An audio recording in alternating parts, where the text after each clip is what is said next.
صل على سيدنا محمد يا رب صل. بسم اللہ الرحمن الرحیم. آج میں آپ کے سامنے سورہ آل عمران کا رکوع نمبر 17 اور چوتھے پارے کا رکوع نمبر 8 پیش کروں گا، اور حسب معمول سب سے پہلے اس رکوع کا لفظی ترجمہ مختصر گرامر کے ساتھ، پھر اس کی تفسیر اور جو علمی نکات ملتے ہیں وہ مختصراً بیان کروں گا. اعوذ باللہ من الشیطان الرجیم. بسم اللہ الرحمن الرحیم. یا ایہا الذین آمنوا لا تکونوا کالذین کفروا. یا ایہا الذین آمنوا، اے لوگو جو ایمان لائے ہو، لا تکونوا مت ہو جاؤ، کان یکونوا ہونا، کالذین کفروا ان لوگوں کی طرح جو کافر ہیں، وقالوا اور کہتے ہیں، لاخوانہم اپنے بھائیوں سے، اخ کی جمع اخوان آتی ہے، بھائیوں کو کہا جاتا ہے، اور اپنے بھائیوں سے کہتے ہیں اذا ضربوا فی الارض. کب کہتے ہیں؟ اذا ضربوا فی الارض، جب وہ زمین میں سفر کرتے ہیں. یعنی ان کے بھائی جب زمین میں، ضربہ یضربو کا معنی مارنا بھی ہوتا ہے، فی الارض کا معنی ہوتا ہے زمین میں سفر کرنا. جب وہ زمین میں سفر کرتے ہیں، او کانوا غزن یا جنگ کرتے ہیں. او کانوا، او کا معنی یا، کانو کا معنی ہوتے ہیں وہ، غزن غازی کی جمع ہے، غزا یغزو، نصر ینصرو کی طرح، اس کا معنی لڑائی میں حصہ لینا، اور غازی کی جمع غزن آتی ہے. تو جب وہ لڑائی کرتے ہیں، جنگ میں حصہ لیتے ہیں، تو کیا کہتے ہیں کافر اپنے ان بھائیوں کے بارے میں؟ لو کانوا عندنا، اگر یہ ہمارے پاس ہوتے. کانو کا معنی اگر یہ ہوتے ہمارے پاس. کیا مطلب؟ اذا ضربوا فی الارض، جب وہ زمین میں سفر کرتے ہیں اور لڑائی میں حصہ لیتے ہیں، تو ان کے جو پیچھے بھائی ہیں، کافر بھائی، وہ کیا کہتے ہیں کہ یہ اگر ہمارے پاس ہی رہتے، یعنی زمین میں سفر نہ کرتے اور جنگ نہ کرتے، تو کیا ہوتا؟ ما ماتو، یہ مرتے نہیں. ماتا یموتو کئی دفعہ آ چکا ہے مرنا. وما قتلوا، اور نہ یہ قتل کیے جاتے. لیجعل اللہ ذالک، تاکہ بنا دے اللہ اس بات کو. کس بات کو؟ یہ اس قسم کی باتوں کو، کہ کاش یہ ہمارے پاس ہوتے، کاش یہ میدان جنگ میں نہ جاتے تو نہ مرتے. اللہ چاہتا ہے کہ یہ والی بات کو اللہ بنا دے، حسرتاً فی قلوبہم، ان کے دلوں میں حسرت. یعنی اللہ ان کو اس بات کی اس لیے گویا توفیق دیتا ہے کہ تاکہ اللہ اس بات کو ان کے لیے حسرت بنا دے، سوچتے ہی رہیں کہ یار کاش یہ ہوتا تو یوں ہو جاتا. واللہ یحیی و یمیت، اور اللہ ہے جو زندگی بھی دیتا ہے. یحیی کا معنی احیا، یحیی اکرم یکرمو کی طرح، یمیت اموت یمویتو، اکرم یکرمو کی طرح، یمویتو کو یمیتو پڑھا جاتا ہے. اللہ ہی ہے جو حیات بھی دیتا ہے، موت بھی دیتا ہے. واللہ بما تعملون بصیر، اور جو کچھ تم کر رہے ہو اللہ اس سے باخبر ہے. وَلَئِن، واو کا معنی اور، لام تاکید کے لیے، ان کا معنی اگر. وَلَئِن قُتِلْتُمْ، اور اگر تم قتل کیے جاتے ہو، فی سبیل اللہ، اللہ کے راستے میں، اگر تم اللہ کے راستے میں قتل کر دیے گئے. او متم، یا ویسے ہی مر گئے. ماتا یموتو مرنا، موتم تھا ضربتم کی طرح پڑھا جاتا ہے متم. اور اگر تم ویسے ہی مر گئے، لمغفرۃ من اللہ، لام تاکید کے لیے، مغفرۃ من اللہ، اللہ کی طرف سے جو مغفرت ہے، ورحمۃ، اور رحمت ہے، خیر، وہ بہتر ہے، مما، اصل میں تھا من ما، اس چیز سے، ما وہ چیز، یجمعون جو یہ جمع کر رہے ہیں. یعنی جو یہ دنیا جمع کرنے ہیں نا، تو اگر اللہ کے راستے میں تم قتل کر دیے جاؤ یا مر جاؤ، تو جو کچھ یہ لوگ دنیا میں جمع کر رہے ہیں، یہ قتل اور موت اس سے بہتر ہے. وَلَئِن مُتُّمْ، اور اگر تم مر گئے، او قتلتم، یا تم قتل کر دیے گئے، لَإِلَى اللَّهِ، اصل میں تھا إِلَى اللَّهِ، اس کے شروع میں لام تاکید کے لیے، لَإِلَى اللَّهِ، یہ لا إِلَى اللَّهِ نہیں ہے، لَإِلَى اللَّهِ، اگر تم مر گئے یا قتل کر دیے گئے تو اللہ کی طرف تحشرون، تم لوٹائے جاؤ گے، تو اللہ ہی کی طرف تم لوٹائے جاؤ گے. فَبِمَا رَحْمَةٍ، ما یہاں زائد ہے، اس کا مطلب ہے فبی رحمتن، پس اللہ کی رحمت کی وجہ سے، من اللہ، اللہ کی طرف سے جو رحمت ہے اس کی وجہ سے، لنتا لہم، اے نبی آپ نرم پڑ گئے، لہم ان کے لیے، صحابہ کے لیے. لنتا اصل میں تھا لینتا، سمیعتا کی طرح، ضربتا کی طرح. لین نرم کو کہتے ہیں، لین کوئی بھی چیز لین ہوتی ہے، لانا یلینو سے نکلا ہے، لینا یلینو، ضربہ یضربو کی طرح. تو اس کا معنی ہوتا ہے نرم پڑ جانا. حروف لین بھی ہوتے ہیں نا, آپ نے تجوید میں سنا ہوگا. فبما رحمت من اللہ, پس اللہ کی رحمت تھی, لنت لہم کہ آپ ان کے لیے نرم پڑ گئے.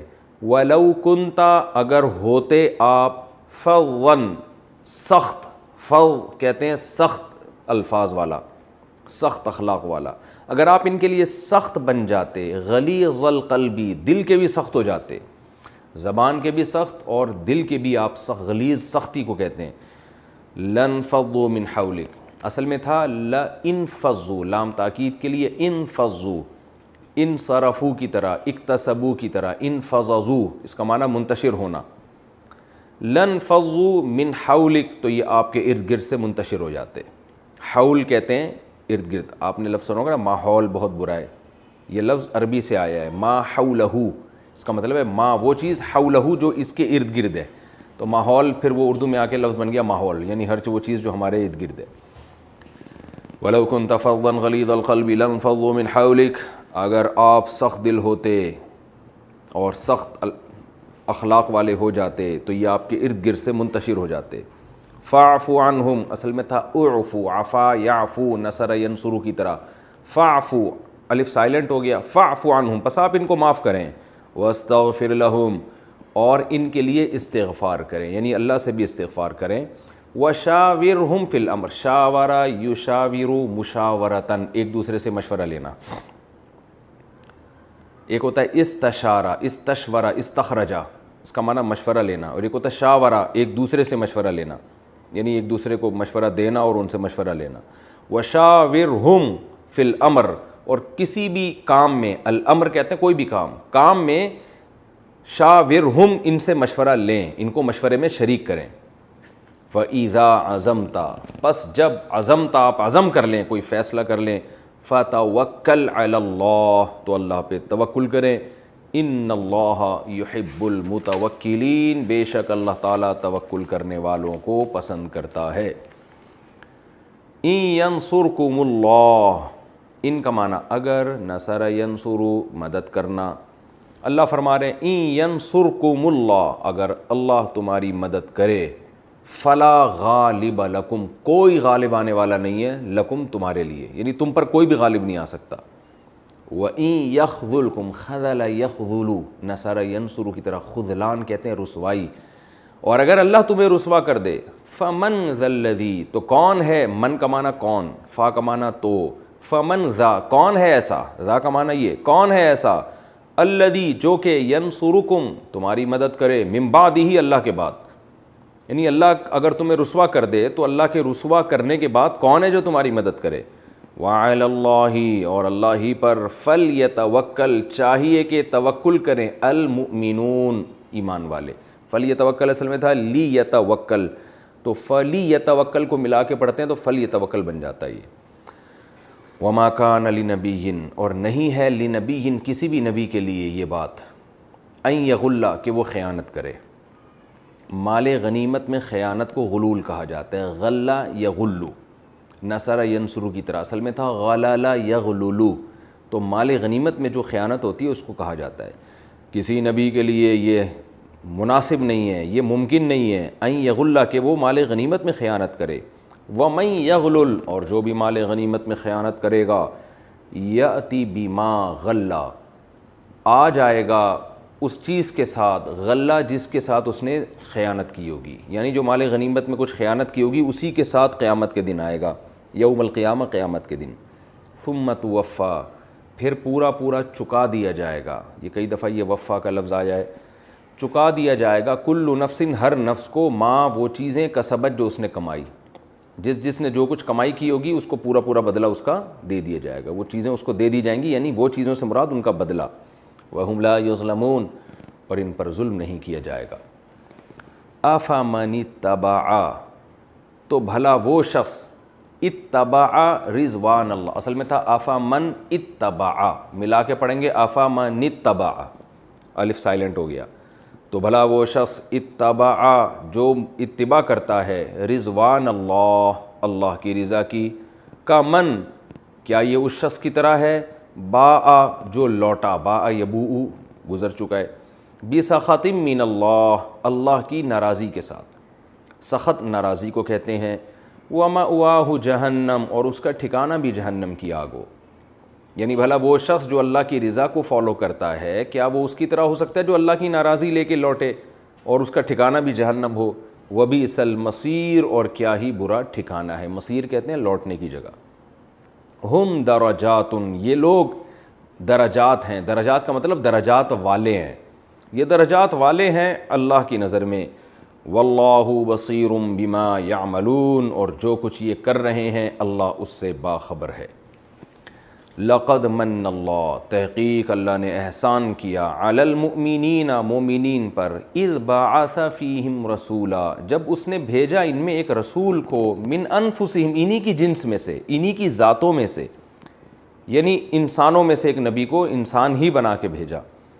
یتلو علیہم آیاتہ، جو ان پر تلاوت کرتا ہے اللہ کی آیات کو، ویزکیہم، اور ان کا تزکیہ کرتا ہے، وَيُعَلِّمُهُمُ الْكِتَابَ، اور ان کو کتاب سکھاتا ہے، والحکمہ، اور حکمت کی باتیں سکھاتا ہے، وَإِن كَانُوا مِن قَبْلُ، اور تھے یہ لوگ اس سے پہلے۔ دیکھیں ان جو ہے نا، ان کا معنی ہوتا ہے اگر، لیکن ان کے بعد اگر لام تاکید کا آ رہا ہو تو یہ اگر کے معنی میں نہیں ہوتا، پھر یہ انا کے معنی میں ہوتا ہے۔ جیسے یہاں آ رہا ہے وَإِن كَانُوا مِن قَبْلُ لَفِي، فی کے اوپر لام داخل ہے، لفی، تو فی کے اوپر جو لام داخل ہے نا یہ تاکید کے لیے، تو یہ تاکید کا لفظ بتا رہا ہے کہ شروع میں جو ان ہے یہ انا کے معنی میں ہے۔ تو وَإِن كَانُوا مِن قَبْلُ، اور بے شک یہ لوگ تھے اس سے پہلے، لفی ضلال مبین، کھلی ہوئی گمراہی میں، نبی کے آنے سے پہلے یہ لوگ کھلی ہوئی گمراہی میں پڑے ہوئے تھے۔ اولما، آ کا معنی کیا، ولما واو کا معنی اور، لما کا معنی جب، اور کیا جب، اصابتکم مصیبتن، پہنچ گئی تمہیں ایک مصیبت، قد اصبتم، جب کہ پہنچا تو چکے تھے تم، اصابہ یصیبو کا معنی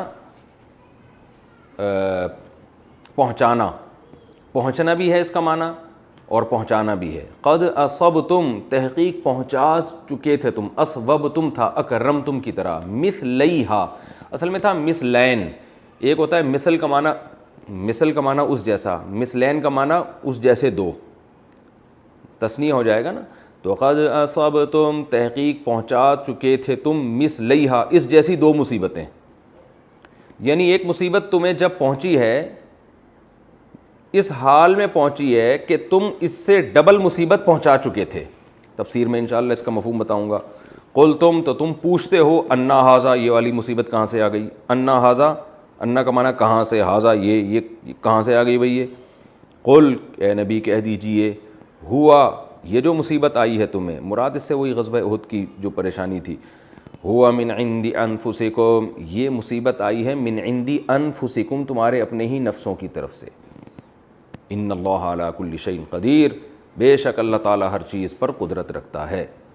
وما اصابکم، اور جو بھی تمہیں مصیبت پہنچی ہے، یوما، اس دن، التقى الجمعان، جس دن دو جماعتوں کی آپس میں ملاقات ہوئی تھی غزوہ احد میں، فبإذن اللہ، تو اللہ کے حکم سے مصیبت پہنچی ہے، اور اس لیے لیعلم المؤمنین، تاکہ اللہ جان لے مومنین کو، وَلِيَعْلَمَ الَّذِينَ نَافَقُوا، اور اللہ ان لوگوں کو بھی جان لے جو منافق ہیں، نافقہ ینافق منافقتاً، نفاق کرنا، تو نافقو زاربو کی طرح، جنہوں نے نفاق کیا ان کو بھی اللہ جان لے۔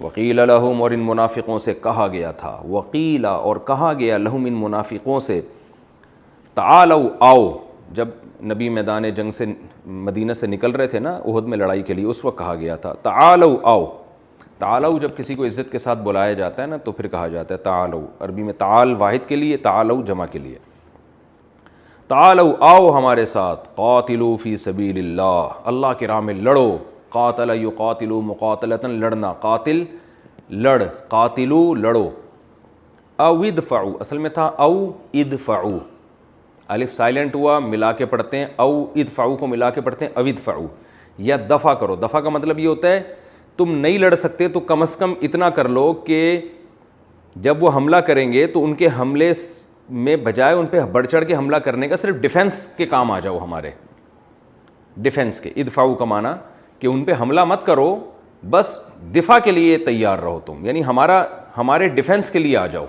ہم یہ نہیں کہہ رہے کہ ان پر حملہ کرو، ادفعوا کا یہ مطلب ہے۔ تفسیر میں مزید تفصیل بتاؤں گا انشاءاللہ. قالوا تو یہ منافق جواب میں کہنے لگے لو نعلم قتالا اگر ہم جانتے قتال. اس یعنی مطلب یہ ہے یہاں ایک لفظ محذوف ہے لو نعلمہ قتالا اگر ہم اس لڑائی کو سمجھتے قتال یعنی اس لڑائی کو ہم لڑائی سمجھتے لاتبعناکم یہ لام تاکید کے لیے ہے اصل میں تھا اتبعناکم تو ہم اتباع کرتے تمہاری لام تاکید کے لیے تو الف سائلنٹ ہو گیا لاتبعناکم یوں پڑھا جاتا ہے اس کو یعنی اگر ہم اس کو لڑائی سمجھتے تو ہم تمہیں فالو کرتے. یہ کوئی لڑائی تھوڑی ہے تو خودکشی ہے. ہم للکفری اللہ فرماتے ہیں یہ منافقین اس دن یومئذ جس دن یہ بات کہہ رہے تھے للکفری یہ لوگ کفر کے لیے اقرب زیادہ قریب ہیں منہم اپنے آپ سے للایمان ایمان کے لیے. یعنی یہ لوگ جس دن یہ بات کہہ رہے تھے اس دن یہ لوگ ان کا اپنا آپ جو ہے یہ اپنے آپ سے کفر کے زیادہ قریب ہیں ایمان سے دور ہیں. تفسیر میں اس کا مفہوم بیان کروں گا میں انشاءاللہ. یقولون بافواہہم یہ لوگ کہہ رہے ہیں اپنے منہوں سے. فوہ کہتے ہیں منہ کو اور افواہ اس کی جمع آتی. افواہم اپنے منہ سے ایسی بات کہہ رہے ہیں ما لیس فی قلوبہم جو ان کے دلوں میں نہیں ہے. واللہ اعلم بما یکتمون اللہ زیادہ جانتا ہے بما ان باتوں کو یکتمون جو یہ چھپا رہے ہیں. کتم سے نکلا ہے چھپانا. الذین قالوا یہ وہ لوگ ہیں قالوا جنہوں نے کہا لاخوانہم اپنے بھائیوں سے یعنی کافر بھائیوں سے منافق بھائیوں سے کیا کہا تھا وقعدوا اور خود پیچھے بیٹھ گئے تھے. قعد یقعد قعودا بیٹھنا قعدہ ہوتا ہے نا نماز میں. خود پیچھے بیٹھ گئے تھے اور اپنے بھائیوں سے کہ قالوا لاخوانہم اپنے بھائیوں سے کہنے لگے. سے کا مطلب ہے بھائیوں کے بارے میں کہنے لگے. لاخوانہم کیا کہنے لگے لو اطاعونا اگر یہ اطاعت کرتے ہماری. اطاع یطیع اصل میں تھا اطوع یطوع اکرم یکرم کی طرح. اگر یہ ہمیں فالو کرتے ما قتلوا تو یہ قتل نہ کیے جاتے. قل اے نبی ان سے کہہ دیجئے فدرؤوا اصل میں تھا ادرؤوا درأ یدرؤ کا معنی ہوتا ہے دور کرنا. جیسے حدیث میں آتا ہے نا ادرؤوا الحدود حدود کو دور کیا کرو یعنی حد جاری کرنا حتی الامکان کوشش کیا کرو مسلمان سے حد ساقط ہو جائے. تو درء کا معنی ہوتا ہے دور کرنا. ادرؤوا اے نبی ان سے کہہ دیجئے تم دور کرو عن انفسکم اپنی جانوں سے الموت موت کو. تم بھی اپنی جان سے موت کو دور کرو. ان کنتم صادقین اگر تم سچے ہو. ولا تحسبن الذین قتلوا آگے اللہ فرماتے ہیں ہرگز ہرگز گمان مت کرو. حسیبہ یحسب کا معنی ہوتا ہے گمان کرنا. تحسبن تاکید کے لیے. ولا تحسبن الذین قتلوا اے مخاطب ہرگز گمان مت کر ان لوگوں کو قتلوا فی سبیل اللہ جو اللہ کے راہ میں قتل کر دیے گئے. امواتا مردہ میت کی جمع اموات یعنی ان کو ہرگز مردہ گمان مت کرو. بل احیاء بلکہ وہ زندہ ہیں. عند ربہم یرزقون اپنے رب کے پاس ان کو رزق دیا جاتا ہے. فرحینا بہت خوش ہیں فرحت سے نکلا ہے فرح بہت زیادہ خوش. بما اس چیز پر آتاہم اللہ جو اللہ نے ان کو عطا کی ہے من فضلہ اپنے فضل سے.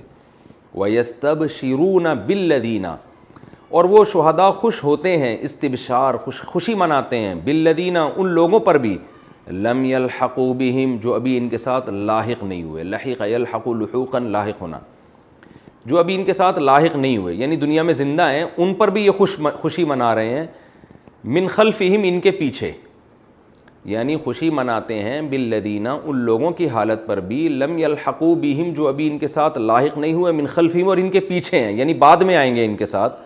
کس بات کی خوشی مناتے ہیں اللہ خوف علیہم کہ ان پر بھی کوئی خوف نہیں ہوگا. ولا هم یحزنون اور نہ وہ غمزدہ ہوں گے. یعنی جو شہداء چلے گئے وہ بعد والے مجاہدین کو دیکھ کے بھی خوشی مناتے ہیں کہ یہ بھی ہمارے ساتھ اسی جگہ آنے والے ہیں. تو ان کو دیکھ کے الگ خوشی ان کے بارے میں سوچ کے الگ خوشی ہوتی ہے کیونکہ انہوں نے تو اپنی آنکھوں سے دیکھ لیا. یہ یستبشرون بنعمت من اللہ یہ خوشی مناتے ہیں اس نعمت کی وجہ سے جو اللہ کی طرف سے ہے. وہ فضل اور اس فضل کی وجہ سے جو اللہ کی طرف سے ہے. وَأَنَّ اللَّهَ اور اس بات پر بھی خوشی مناتے ہیں کہ بے شک اللہ تعالیٰ لا یضیع اجر المؤمنین ایمان والوں کے اجر کو ضائع نہیں کرتا. یہ تو جناب اس رکوع کا لفظی ترجمہ ہو گیا. اب ہم انشاءاللہ اس رکوع کی تفسیر کی طرف آتے ہیں۔ غزوہ احد ہی کا بیان چل رہا ہے اس رکوع میں، اور اگلے رکوع میں بھی غزوہ احد ہی سے جو اسباق ملتے ہیں اور اس میں جو حکمتیں اسی کا تذکرہ ہے۔ تو یہاں اللہ تعالیٰ نے ایک اصول اور ضابطہ بیان کیا جو اہل ایمان کے لیے زندگی گزارنے کا ایک بہترین ضابطہ ہے، اور یوں سمجھیں کہ ایک ٹینشن ختم کرنے کے لیے اس سے بہتر نسخہ دنیا میں کسی قوم کے پاس نہیں ہے جو اللہ نے اہل ایمان کو دیا۔ وہ کیا دیا؟ غزوہ احد میں صحابہ شہید ہوئے، بہت سارے پریشان، یہی باتیں کہ یوں کر لیتے تو یوں ہو جاتا، نبی کے مشورے پر عمل ہم نے کر لیا تو ہم مدینہ سے باہر نکل کے نہ لڑتے اور دفاع میں رہتے تو یہ کچھ نہ ہوتا۔ اسی طرح کی باتیں چل رہی ہیں، یہ نقصان وہ نقصان، یوں کر لیتے تو ایسا ہوتا، یوں کر لیتے تو ایسا ہوتا، جیسے کہ ہوتا ہے جب کوئی مصیبت آتی ہے تو پھر ہزاروں تبصرے ہوتے ہیں۔ اللہ نے ایک اصول ضابطہ بیان کیا، یا ایھا الذین آمنوا، اے لوگو جو ایمان لائے ہو۔ میں تو آپ لوگ سے کہتا ہوں یہ آیت زبانی یاد کر لیں، یا ایھا الذین آمنوا، اے لوگو جو ایمان لائے ہو، لا تکونوا کالذین کفروا، کافروں کی طرح مت ہو جاؤ۔ یہ باتیں کافر لوگ کرتے ہیں، تم کافروں کی طرح مت ہو جاؤ۔ کیا مطلب؟ کیسے ہو جائیں؟ فرمایا وقالوا لاخوانہم، کافر اپنے بھائیوں سے کہتے ہیں، بھائی سے مراد جو کفر میں ان کے بھائی ہیں، جیسے جو جنگوں میں لڑنے کے لیے جاتے ہیں یا سفر میں دینی بھائی ان کے، کافر اپنے دینی بھائیوں کے بارے میں کیا کہتے ہیں؟ اذا ضربوا فی الارض، کہ جب وہ ان کے دینی بھائی سفر میں نکلتے ہیں یا ویسے ہی کہیں لڑائی کے لیے چلے جائیں جنگ میں، تو کیا کہتے ہیں؟ لو کانوا عندنا، اگر یہ ہمارے پاس ہوتے، ما ماتوا، نہ یہ مرتے، وما قتلوا، نہ قتل کیے جاتے۔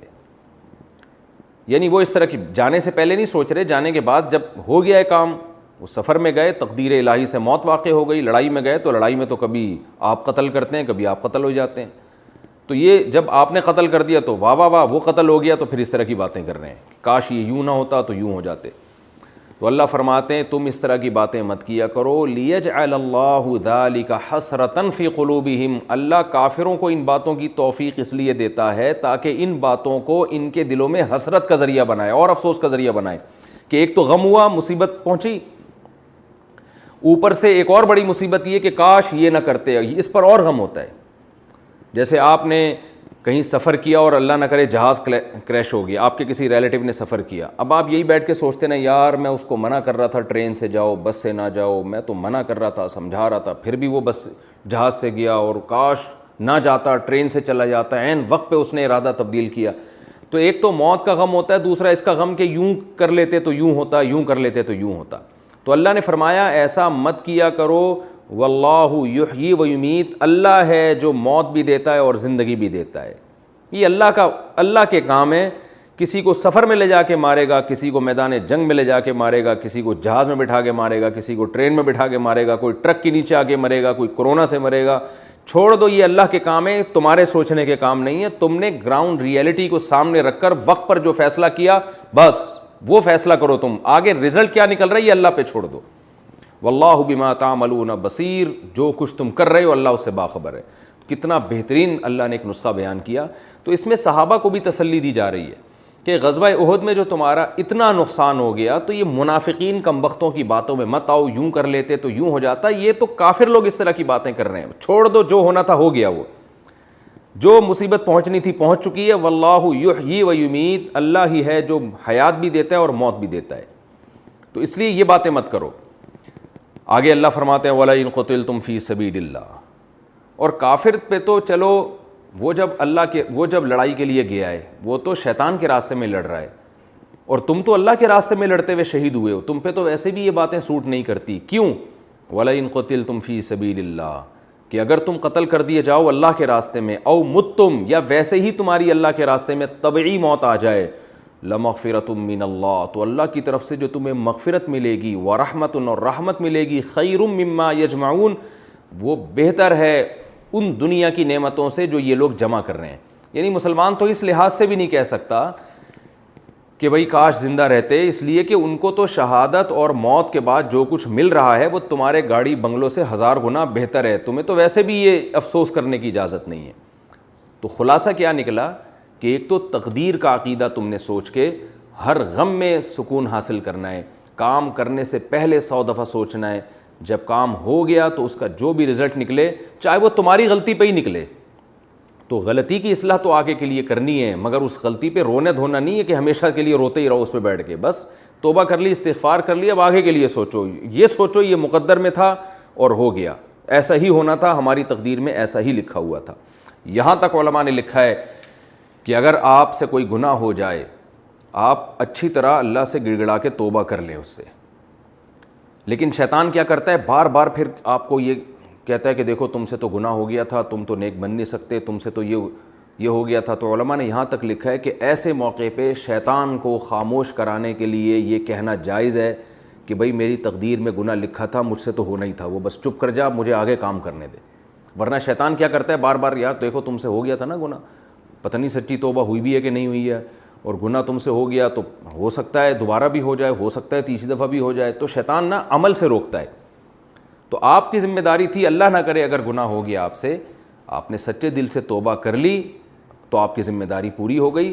اب اگر شیطان بار بار آ کے ورغلا رہا ہے اور عمل سے مایوس کر رہا ہے آپ کو، تو آپ شیطان کو خاموش کرا دیں یہ کہہ کے بھائی میری تقدیر میں لکھا ہوا تھا، ختم، جو ہونا تھا وہ ہو گیا، مجھے آگے کا دیکھنا ہے کیا کرنا ہے میں.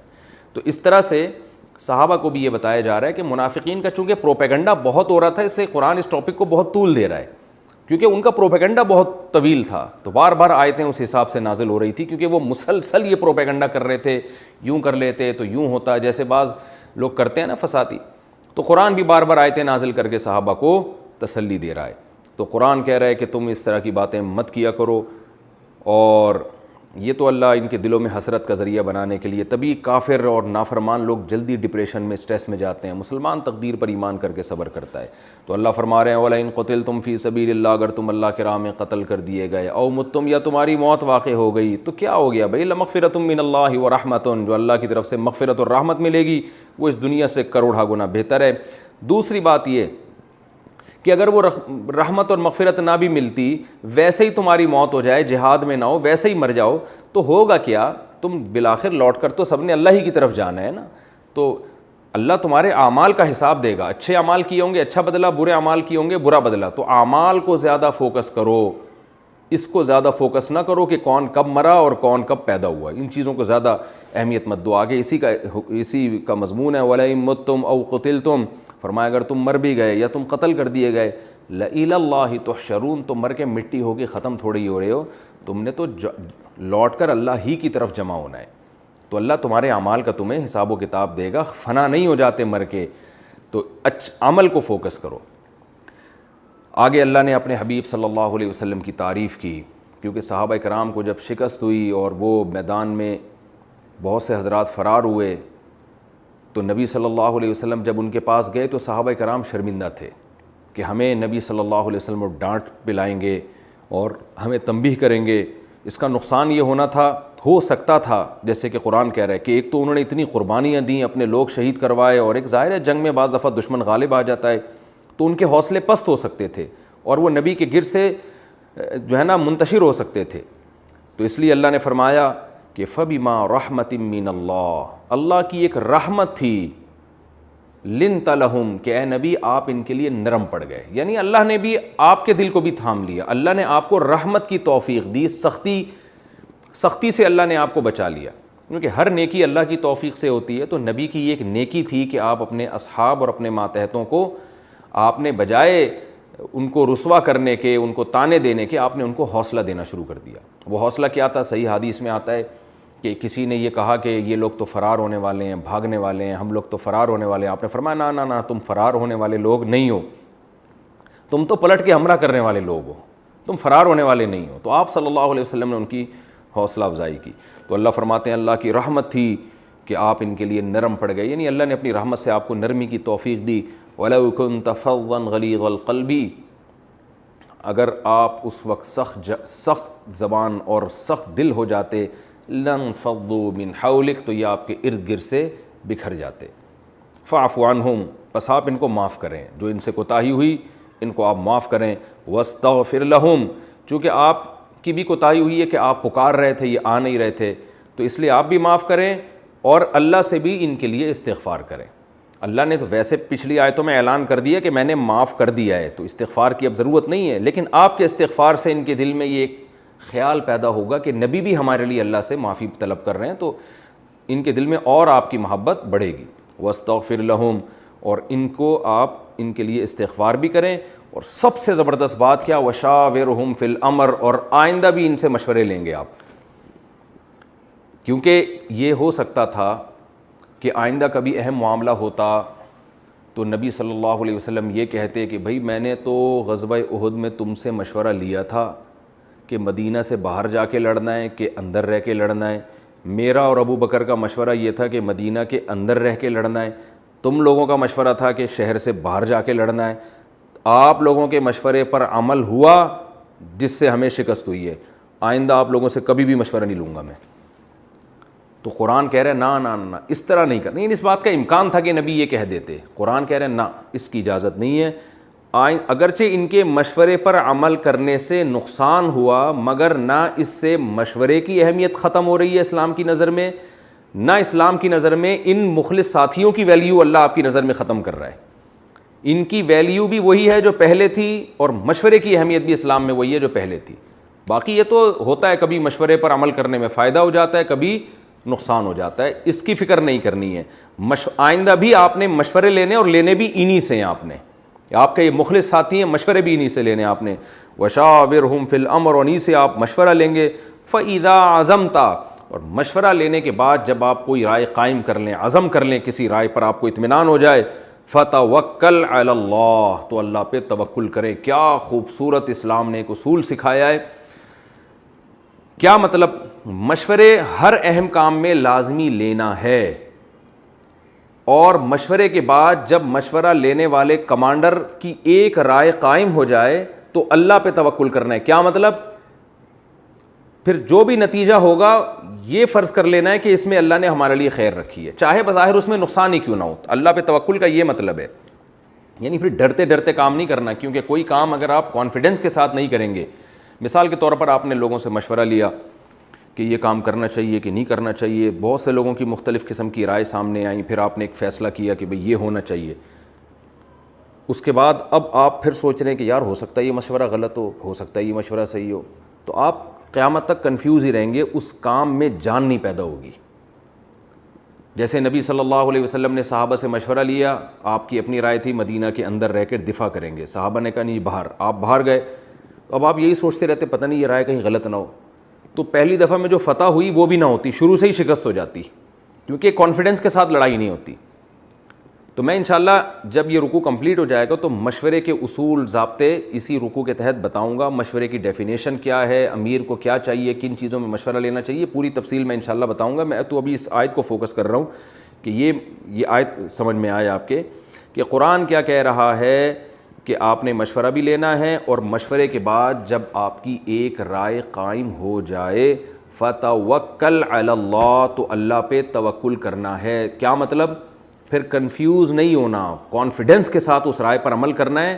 اور توکل کا مطلب اعتماد اب اللہ پہ کرنا ہے. اب جو ہوگا وہ دیکھا جائے گا, ہم اب اس میں فائدہ ہو نقصان ہو ہم اس کے مکلف نہیں ہیں, جیسے کہ غزوہ احد میں ہوا. کوئی بات نہیں, نقصان ہو گیا یہ اللہ کی طرف سے, اس میں ٹینشن نہیں لینی. اب فَتَوَكَّلْ عَلَى اللَّهِ إِنَّ اللَّهَ يُحِبُّ الْمُتَوَكِّلِينَ, بے شک اللہ توکل کرنے والوں کو, اللہ اپنی ذات پر اعتماد کرنے والوں کو, یعنی اللہ کی ذات پر اعتماد کرنے والوں سے اللہ محبت کرتا ہے. آپ نے قواعد پورے کر دیے, تو اب آپ جو ہے باقی نتیجہ آپ اللہ پہ چھوڑ دیں. آگے اللہ فرما رہے ہیں ینصرکم اللہ فلا غالب لکم. دیکھو یہ غزوہ احد میں تمہیں شکست ہو گئی, ٹینشن مت لو, اس لیے کہ اگر اللہ تمہاری مدد کرے گا فلا غالب لکم, تو کوئی تم پہ غالب آنے والا نہیں ہے. تو بس اللہ نے نہیں مدد کی, بس اللہ کی حکمت ہے, اسی میں تمہارا فائدہ ہے. آئندہ جب تمہیں لڑائی کا حکم دیا جائے تو اللہ پہ اعتماد کرو, توکل کرو, کیونکہ اللہ بہرحال تمہارے ساتھ ہے. ایسا ہو نہیں سکتا کہ وہ تمہیں چھوڑ دے اور مشرکین کا ساتھ دینا شروع کر دے, کیونکہ نبی صلی اللہ علیہ وسلم تو آخری نبی ہیں, آپ کے بعد کوئی نبی تو نہیں آئے گا. اس لیے اللہ تسلی دے رہا ہے ینصرکم اللہ, اللہ اگر تمہاری مدد کرے کوئی تم پر غالب نہیں آ سکتا. وَإِن يَخْذُلْكُمْ, اور اللہ اگر تمہیں رسوا کرنا چاہے, فَمَنْ ذَا الَّذِي يَنصُرُكُم مِّن بَعْدِ, تو بتاؤ کون ہے جو اللہ کے بعد تمہاری مدد کرے. ظاہر ہے یہ ممکن نہیں ہے, تو تم اللہ کے حکم کو فالو کرو, اللہ سے اپنا تعلق صحیح بنا کے رکھو بس. وَعَلَى اللَّهِ فَلْيَتَوَكَّلِ الْمُؤْمِنُونَ, اور مومنوں کو چاہیے کہ وہ اللہ ہی پر اعتماد اور توکل کریں. غزوہ بدر میں ایک رسی مال غنیمت سے غائب ہو گئی تھی، تو بعض لوگوں نے شوشہ چھوڑ دیا منافقین نے کہ یہ نبی صلی اللہ علیہ وسلم نے رکھ لیے، کیونکہ آپ پیغمبر ہیں، آپ کو رائٹ ہوگا اس طرح کا، تو آپ جو ہے وہ مال غنیمت کے احکام کے گویا پابند نہیں ہیں، تو آپ جو چاہیں ادھر ادھر کر دیں، معاذ اللہ نقل کفر۔ اس پر قرآن کی آیت نازل ہوئی اور غزوہ احد ہی کے پیرائی میں اس کو بیان کیا گیا، وما کان لنبی ان یغل، کسی نبی کی یہ لائق ہی نہیں ہے کہ وہ خیانت کرے، ومن یغل یأتی بما غل یوم القیامہ، جو بھی مال غنیمت میں خیانت کرے گا قیامت کے دن اسی کو ساتھ قیامت کے دن لے کر آئے گا، وہ خیانت قیامت کے دن اپنے ساتھ لے کر آئے گا۔ ثم توفی کل نفس ما کسبت، پھر جس نفس نے جو کچھ کیا ہوگا اس کو پورا بدلہ دیا جائے گا اور ان پر ظلم نہیں ہوگا۔ افمن اتبع رضوان اللہ، اللہ فرماتے ہیں نبی کیسے خیانت کر سکتے ہیں؟ بھلا جو شخص اللہ کی رضا کا متلاشی ہو، کمن باء بسخط من اللہ، وہ اس طرح سے ہو سکتا ہے جو اللہ کی ناراضی کو لے کے لوٹے۔ یعنی نبی تو ہر وقت اللہ کی رضا کی فکر میں لگے ہوئے ہیں، پوری قوم کے مقابلے میں آپ آ کے کھڑے ہوئے، پوری قوم سے لڑائیاں ہو رہی ہیں، تو یہ سب تو اللہ کی رضا کے لیے ہو رہا ہے، اور خیانت کرنے والا وہ تو اللہ کے غضب کو لے کے لوٹتا ہے، تو دونوں کو کیسے برابر قرار دے دیا؟ وَمَأْوَاهُ جہنم، اور ایسے خائن کا ٹھکانہ تو جہنم ہے، وَبِئْسَ الْمَصِيرُ، اور وہ بہت برا ٹھکانہ ہے۔ ہم درجات عند اللہ، یہ لوگ اللہ کی نظر میں بہت الگ الگ درجات والے ہیں، یہ الگ الگ درجات والے لوگ ہیں، پرہیزگار لوگوں کے الگ درجات ہیں اور ان کے الگ، دونوں کے درجات میں بہت فرق ہے۔ میں سوچتا ہوں جب ہم یہ آیت پڑھتے ہیں کہ کیسا پیغمبر صلی اللہ علیہ وسلم کا حوصلہ ہے اور کیسے طعنے آپ صلی اللہ علیہ وسلم نے برداشت کیے، تو کتنا بڑا ظرف ہوگا۔ تو ہم درجات عند اللہ واللہ بما تعملون واللہ بصیر بما یعملون، جو کچھ یہ کر رہے ہیں اللہ اس سے باخبر ہے۔ آگے اللہ نے پھر نبی صلی اللہ علیہ وسلم کا اس امت پر جو احسان ہے، اور اللہ نے اس امت کو پیغمبر صلی اللہ علیہ وسلم کی صورت میں جو انعام دیا اس کا تذکرہ کیا۔ فرمایا لقد من اللہ علی المؤمنین، تحقیق اللہ نے، مننا کا معنی ہوتا ہے احسان کرنا، اللہ نے احسان کیا ہے مومنین پر، اذ بعث فیہم رسولا، جب بھیجا ان میں ایک رسول، من انفسہم، انہی کی جنس میں سے، انسانوں میں سے، اس لیے کہ فرشتہ رسول بن کے آتا تو لوگ اس کو صحیح طرح فالو نہ کرتے، وہ لوگوں کے جذبات سے واقف نہ ہوتا، لوگوں کی ضرورتوں سے واقف نہ ہوتا، وہ اگر احکام کو فالو کرتا لوگ کہتے بھائی ان کو تو نہ بھوک لگتی ہے، نہ ان کو کی کوئی خواہشات ہیں، تو انہوں نے شریعت پہ چل کے کون سا ایک بہت بڑا کوئی تیر مار دیا ہے۔ تو انہی کی جنس میں سے اللہ نے پیغمبر بھیجا کہ اگر یہ لوگ پیٹ پہ ایک پتھر باندھتے ہیں بھوک کی وجہ سے، تو پیغمبر 2 پتھر پیٹ پہ باندھ رہے ہیں۔ فرمایا رسولا من انفسہم، انہی کی جنس میں سے، یتلو علیہم آیاتہ، جو ان کو اللہ کی آیات پڑھ کے سناتا ہے، ویزکیہم، ان کا تزکیہ کرتا ہے۔ اس آیت پر پہلے بھی کئی دفعہ بیان ہو چکا ہے۔ تزکیہم، تزکیہ کا مطلب ایسی ٹریننگ کرتا ہے کہ یہ ان کے گناہ دھل جائیں، یہ ظاہر اور باطن سے پاک اور صاف ہو جائیں۔ وَيُعَلِّمُهُمُ الْكِتَابَ وَالْحِكْمَةَ، اور اللہ کی کتاب جو ان پر نازل ہو رہی ہے وہ یہ پیغمبر ان کو سکھاتا بھی ہے اور حکمت کی باتیں بھی سکھاتا ہے، جس کو حدیث کہا جاتا ہے۔ وَإِن كَانُوا مِن قَبْلُ لَفِي ضَلَالٍ مُبِينٍ، اور اس سے پہلے یہ لوگ کھلی ہوئی گمراہی میں پڑے ہوئے تھے۔ یہ تو اللہ تعالیٰ نے درمیان میں جو ان کا ایک اشکال تھا نا کہ غنیمت میں خیانت کی، اللہ نے فرمایا پیغمبر کا وجود تو اللہ کی بہت بڑی نعمت ہے، وہ کیسے خیانت کر سکتے ہیں، تو پیغمبر کی قدر کرو۔ دوبارہ اسی مضمون کی طرف لوٹا جا رہا ہے، وہی منافقین کا پروپیگنڈا، یہ ہو گیا یوں ہو گیا، تو بعض مخلص صحابہ بھی اس پروپیگنڈے میں آ جاتے تھے کہ اللہ نے تو وعدہ کیا ہے کہ بھی فتح اور نصرت کا، تو قرآن کہہ رہا ہے اولما اصابتکم مصیبۃ، بھلا بتاؤ جب تمہیں ایک مصیبت پہنچی، غزوہ احد میں تمہارے ساتھی شہید ہوئے، قد اصبتم مثلیہا، جب کہ تم اس سے ڈبل مصیبت پہلے پہنچا چکے ہو بدر میں ان کے 70 تم نے مار دیے تھے اور 70 قید کر لیے تھے، تو یہ ڈبل ہو گئی نا، جو قید ہوئے وہ بھی تو حقیقت میں ایک قسم کے مردہ ہی ہو گئے، اب وہ تم سے لڑنے کے قابل نہیں ہیں، تو تم نے ڈبل مصیبت ان کو بدر میں پہنچائی تھی، تو اللہ کی مدد سے ہی پہنچائی تھی۔ تو قلتم انا ھذا، اب تم کہہ رہے ہو انا ھذا، یہ مصیبت کہاں سے آ گئی؟ تو جس اللہ نے وہ فتح دی تھی اسی اللہ کی طرف سے یہ مصیبت آئی ہے تمہارے اوپر، اور یہ مصیبت آئی تمہاری اپنی غلطی کی وجہ سے ہے، وہ غلطی پیغمبر کی اطاعت کو چھوڑ دینا۔ قل ھو من عند انفسکم، اے نبی کہہ دیجئے یہ جو مصیبت آئی ہے تمہاری طرف سے ہے، ان اللہ علی کل شیء قدیر، بے شک اللہ تعالیٰ ہر چیز پر قدرت رکھتا ہے۔ وما اصابکم یوم التقى الجمعان، اور جو مصیبت تمہیں پہنچی ہے اس دن جس دن دو جماعتیں آپس میں ملی تھیں غزوہ احد میں، فبإذن اللہ، تو یہ اللہ کے حکم سے تھی، ولیعلم المؤمنین، اور اس میں حکمت یہ تھی، یعنی یہ سزا بھی سزا برائے سزا نہیں تھی، اس میں حکمتیں بھی تھیں، جیسا کہ پہلے بھی کئی بار یہ مضمون آ چکا ہے۔ حکمت کیا تھی؟ اللہ مومنین کو منافقین سے جدا کر دے، منافقین سے ایسی باتیں کروا کے پتہ چل جائے تمہارا اپنا کون ہے اور تمہارا غیر کون ہے، اور یہ کھرے اور کھوٹے کو اللہ ایک دوسرے سے جدا کر دے۔ یہ رکوع ہمارا ابھی باقی ہے، انشاءاللہ اگلے ایپیسوڈ میں اس رکوع کی بقیہ تفسیر بیان ہوگی۔ اللہ تعالیٰ سے دعا ہے، یہ رکوع کون سا ہے میں دوبارہ اس کو بتا دیتا ہوں، رکوع نمبر 17 آل عمران کا، اور چوتھے پارے کا رکوع نمبر 8، تو اس کا آدھا حصہ ابھی باقی رہ گیا ہے، اگلے ایپیسوڈ میں انشاءاللہ میں اس کو کمپلیٹ کروں گا۔